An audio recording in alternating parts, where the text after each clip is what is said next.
നമസ്കാരം. മകം നക്ഷത്രത്തിൽ ജനിച്ചവർക്ക് ഈ ഡിസംബർ മാസത്തിൽ കുടുംബബന്ധത്തിന് പ്രാധാന്യം നൽകുന്ന ബന്ധുജനങ്ങളുടെ സമീപനം ആശ്വാസത്തിന് വഴിയൊരുക്കും.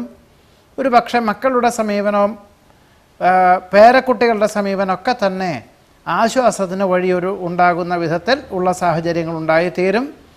തന്മൂലം കുടുംബത്തിൽ സമാധാനം, സ്വസ്ഥത, ദാമ്പത്യ സൗഖ്യം എന്നിവയ്ക്ക് യോഗം കാണുന്നുണ്ട്. മാസത്തിൻ്റെ ഒടുവിൽ മാതാപിതാക്കളോടൊപ്പം താമസിക്കാനായിട്ട് അന്യദേശത്തുനിന്നോ വിദേശത്തുനിന്നോ ജന്മനാട്ടിലെത്തിച്ചേരേണ്ടതായ സാഹചര്യങ്ങൾ ഉണ്ടായിത്തീരും. മറ്റു ചിലർക്ക് മാസത്തിൻ്റെ ഒടുവിൽ പുണ്യതീർത്ഥ ഉല്ലാസ വിനോദയാത്രകൾ മംഗളകരമാക്കി തീർക്കുവാനുള്ള അവസരമുണ്ടാക്കിത്തീരുമെങ്കിലും വാഹനം സ്വയം ഉപയോഗിക്കുന്നത് സ്വല്പം ശ്രദ്ധയും സൂക്ഷ്മതയോടുകൂടി വേണ്ടതുമാണ്. ജീവിതത്തിൻ്റെ എല്ലാ വിധത്തിലുള്ള യാഥാർത്ഥ്യങ്ങളെയും ഉൾക്കൊണ്ടും കൊണ്ട് കുടുംബാംഗങ്ങളെ ഒരുമിച്ച് താമസിപ്പിക്കാൻ തക്കവണ്ണം ഒരു ഉദ്യോഗത്തിന് അവസരം വന്നു ചേരുന്നത് വളരെ മനസ്സമാധാനത്തിന് വഴിയൊരുക്കും. കഴിഞ്ഞ വർഷം നിർത്തിവെച്ചതായിട്ടുള്ള ഗൃഹനിർമ്മാണ പ്രവർത്തനങ്ങൾ തുടങ്ങി വയ്ക്കുവാനുള്ള സാമ്പത്തികമായിട്ടുള്ള ഒരു സഹായം ധനകാര്യസ്ഥാപനത്തിൽ നിന്നോ ബന്ധുമിത്രാദികളിൽ നിന്നോ വന്നു ചേരുവാനും യോഗമുണ്ട്.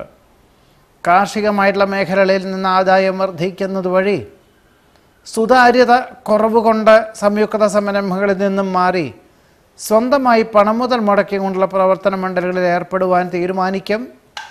വാഹനം മാറ്റി വാങ്ങുവാനുള്ള സാഹചര്യങ്ങളുണ്ടായിത്തീരും. ഏതൊരു കാര്യവും ശ്രമകരമായി ചെയ്യുന്ന കാര്യങ്ങളിൽ പൂർണ്ണ ഫലപ്രാപ്തി നേടും. ഉദ്യോഗത്തിൽ സ്ഥാനക്കയറ്റം ലഭിക്കും. വിവിധങ്ങളായുള്ള കർമ്മപദ്ധതികൾ ആവിഷ്കരിക്കുവാനോ അവലംബിക്കുവാനുള്ള സാധ്യത കാണുന്നുണ്ട്. സങ്കീർണമായിട്ടുള്ള ഏതൊരു വിഷയങ്ങളെയും നിഷ്പ്രയാസം അഭിമുഖീകരിക്കുവാനുള്ള കഴിവും പ്രാപ്തിയും വന്നു ചേരും.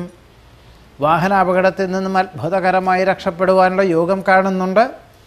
ജീവിത നിലവാരം വർദ്ധിക്കുന്നത് വഴി നിലവിലുള്ളതിനേക്കാൾ വിസ്തൃതിയുള്ളൊരു ഗൃഹം വാങ്ങിക്കുന്നതിനെ പറ്റിയോ ഭൂമി വാങ്ങി ഗൃഹം നിർമ്മിക്കുന്നതിനെ പറ്റിയോ ഒരു പുനരാലോചിക്കുവാനും, അതായത് 2020-21 കാലങ്ങളിൽ പൂർത്തീകരിക്കത്തക്ക വിധത്തിലുള്ള ഒരു ഗൃഹനിർമ്മാണത്തിന് തുടക്കം കുറിക്കുവാനടക്കം ഈ ഒരു മാസത്തിൽ ഡിസംബർ മാസത്തിൽ മകനക്ഷത്രക്കാർക്ക് യോഗം കാണുന്നുണ്ട്.